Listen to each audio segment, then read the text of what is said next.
नमस्कार, म सौरभ शर्मा मैनाली। म तपाईँलाई केही देखाउन चाहन्छु। म अहिले जनक माविमा छु र यहाँनिर फोनिक्सको ट्रेनिङ चल्दैछ। हेर्नुहोस् है, यहाँ प्र्याक्टिस चल्दैछ।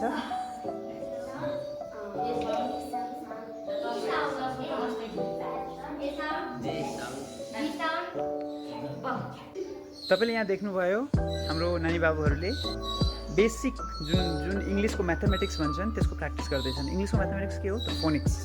फोनिक्स इङ्ग्लिसको म्याथमेटिक्स हो। त्यो फर्मुला जान्न सक्यौँ भनेदेखि हामीहरूलाई इङ्ग्लिसको अन्डरस्ट्यान्डिङ रिडिङ गर्न एकदमै सजिलो हुन्छ, स्पेलिङ पनि धेरै सजिलो हुन्छ। जो पनि हाम्रो युवाहरू हुनुहुन्छ जसले 10+ गरिसक्नु भएको छ, +2 गरिसक्नु भएको छ, तर टिचिङमा इन्ट्रेस्ट राख्नुहुन्छ भनेदेखि तपाईँले म एउटा अमेजिङ अर्निङ अपर्च्युनिटी दिन चाहन्छु, एउटा कमाउने अपर्च्युनिटी दिन चाहन्छु।